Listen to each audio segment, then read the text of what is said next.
The Kansas plains stretched endlessly beneath a pale autumn sky, their silence broken only by the wind that never seemed to stop. That wind carried stories, stories the people of Fairview refused to tell, especially about Willow Road. Willow Road was a narrow dirt path that cut through the wheat fields and led to an old abandoned house crouched behind a row of dying trees. It had once been a grand farmhouse, white with blue shutters, but time had stripped it bare. Locals said you could hear names whispered through the cracks of its walls on moonless nights. They said the wind that passed through that house never came out the same. No one went near it after sunset. But that would change the day Clara Winslow arrived. Clara Winslow, 27, stepped off the train with a suitcase, a teaching certificate, and a heart still aching from a broken engagement back in Topeka. She wanted a quiet life, one where no one asked questions about her past or the man who'd chosen someone else. The town of Fairview seemed perfect, a single main street, a tiny schoolhouse, and kind but cautious faces. When she asked the landlord for a place to rent, he hesitated. "There's one house free," he said, scratching his head. "But it's on Willow Road." Clara tilted her chin. "I'm not afraid of old houses." The landlord sighed. "Miss Winslow, that house doesn't stay empty by accident." She smiled politely. "Then perhaps it's time someone gave it company." Clara arrived at sunset. The air was still except for the rustle of dry grass. The house loomed before her, its paint faded, its porch creaking in the wind. Inside, the smell of dust and disuse filled her lungs. She unpacked her few belongings and lit an oil lamp. Shadows stretched long across the parlor. As she swept, she noticed faint letters carved into the mantel, EL plus SM. She traced them with her finger, lovers perhaps. Then came a whisper, soft as breath, "Edward." Clara froze. She looked around, but the room was empty. The wind rattled the window pane. She laughed nervously to herself. "Just the wind," she said aloud, though her voice trembled. The next morning, Clara walked to the schoolhouse, her long skirt brushing against golden grass. The townsfolk greeted her warmly. Children gathered around her like bees to honey, curious, smiling. During lunch, an old farmer named Mr. Harlan visited. His weathered hands gripped a hat as he looked at her kindly but sternly. "You're staying at the Miller place, ain't you?" Clara nodded. "Is that what it's called?" "It was," he said softly, "before the storm took it." She frowned. "What storm?" He shook his head. "If you hear names in that house, Miss Winslow, don't answer. Some doors stay shut for good reason." That night, Clara found herself listening for voices in the dark. The house creaked, but said nothing. A week later, while cleaning the attic, Clara discovered a loose floorboard. Beneath it lay a small leather-bound journal, tied with a faded ribbon. The name embossed on the cover read, "Sarah Miller, 1898. She turned the fragile pages, reading about gardens, summer dances, and her husband Edward. But the tone shifted, growing desperate. The final entry read, "He went out before the storm. The sky was green, the air heavy. He said he'd bring the boy back before the rain. They never returned. The wind carries his name still, and I can't stop hearing it." Clara closed the book, her hands shaking. Outside, the prairie wind howled as if answering. That night, the wind picked up again. Clara awoke to the sound of her name. Or so she thought. Then, clearer, a woman's whisper, "Edward, Edward." Her lamp flickered. She followed the sound down the hallway, barefoot, her nightgown brushing the floor. The air was freezing. In the parlor, the whisper became a sigh, like someone standing behind her. "Help me remember him," it breathed. The lamp went out. In the dark, Clara's heart pounded, but something inside her stirred. Not fear, but sorrow. The next morning she noticed a frame above the fireplace, empty, only an outline where a portrait once hung.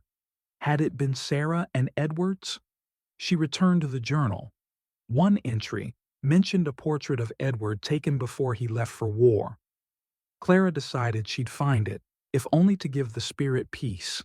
She searched every drawer, every trunk, but found nothing. Only a sense that someone unseen was watching her efforts with quiet hope. She visited Mr. Warren, the blacksmith, after class. He had known the Millers. Edward was a good man, Warren said. Storm of '98 took him and the boy. Sarah went mad waiting, sat by the window whispering their names till the day she died. Clara swallowed hard. Did she ever find them? No, he said, but some say she never stopped looking. Not even after that night, Clara placed the journal on her bedside table. I'll help you remember, she whispered. And for the first time, the house felt warm. Weeks passed peacefully. Clara grew fond of the town, of the laughter of children and the scent of wild wheat.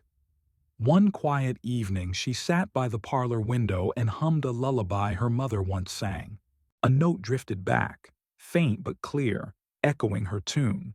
Startled, she stopped. The sound stopped too. She began again. The house hummed with her. Dust swirled around the old piano in the corner.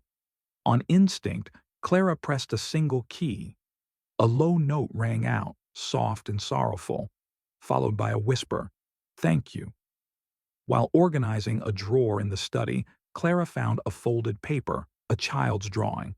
A man, a woman, and a small boy stood before a house with crooked chimneys. The boy held a toy horse. Clara frowned. The journal never mentioned a child. She showed it to Mrs. Lang, the elderly baker. My heavens, the woman gasped. The Millers had a son, Samuel. Disappeared same night as his father. Sarah said he went looking for Edward in the storm. That night, Clara whispered into the dark, Samuel, are you here too? A child's laughter echoed faintly from the hallway, soft as a sigh. One night, while sweeping, Clara stepped on a loose stair plank. It creaked oddly. Kneeling, she pried it open and found a small hidden compartment. Inside were a pair of child's boots, a toy horse carved from wood, and a small tin box. Inside the box were letters. Edward's handwriting. If the storm comes before I return, tell our boy I'll follow the light of the window to find him. Clara wiped her eyes. She lit a lamp and placed it by the window that night. A promise kept. Outside, the wind quieted. Each night after, Clara lit that lantern and set it on the sill. For Edward and Samuel, she'd whisper. The townsfolk teased her kindly. The teacher and her ghosts. But she didn't mind. She felt their presence. Peaceful, watching. She began to read the journal aloud by the light, as though sharing bedtime stories with invisible guests. In the gentle flicker, the shadows no longer felt lonely. Autumn turned to winter. One night the sky turned green, just as Sarah had written. A storm was coming. The wind screamed through the cracks, slamming doors. Clara lit the lantern and held it tight. You're not lost anymore, she whispered. Then through the roaring wind came a voice.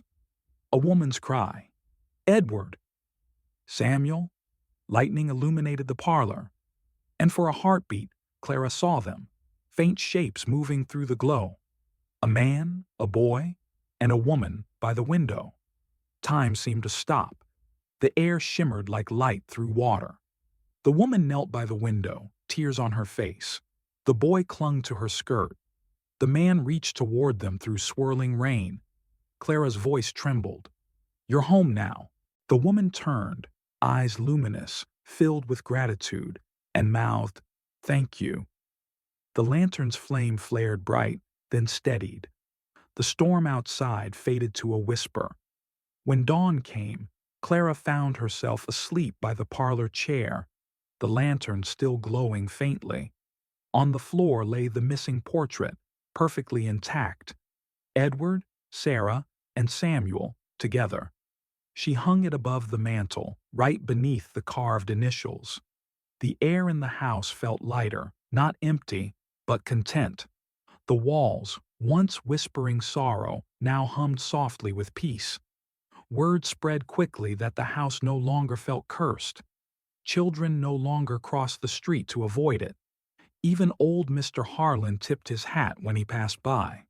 "You did something right, Miss Winslow," he said one morning. "That place don't whisper no more." Clara smiled. Sometimes, all a house needs is to be heard. She continued teaching, her evenings spent by the fire reading, the lantern always glowing softly on the sill. Years later, Clara gathered Sarah's journal, Edward's letters, and Samuel's drawing into a bundle and donated them to the Fairview Library. "These belong to this town," she told the librarian. "Every name deserves to be remembered." From then on, travelers came from nearby towns to hear the story of the house that once whispered. Some swore that if you stood by the window at sunset, you could feel a warm breeze, like a sigh of gratitude. In 1957, historian Eleanor Brooks visited Fairview while documenting old Kansas homes. Locals insisted she see the Willow Road house. When she arrived, she found it strangely preserved. Dust, yes, but the furniture seemed undisturbed, almost waiting. On the mantel sat the portrait, still framed. Beside it was the brass lantern. Inside the lantern lay a folded note in neat handwriting. "Every name deserves to be remembered." C.W. Eleanor published the story in her book, Echoes of the Plains. Readers were captivated, not by the hauntings, but by the love that transcended loss. Tourists began leaving flowers and handwritten names of their own lost loved ones by the willow trees. On certain evenings, when the wind brushed the wheat just right, people swore they heard faint humming, the tune of a lullaby carried through time. Today, more than a century later, the silent house still stands. Its paint has faded again, but the willows around it bloom every spring. Visitors often tie notes with names to the fence posts, letters to the past. Sometimes when the prairie wind rises, those notes lift and flutter, as if unseen hands are reading them aloud. The house no longer whispers for help, only gratitude, because love, once remembered, never dies.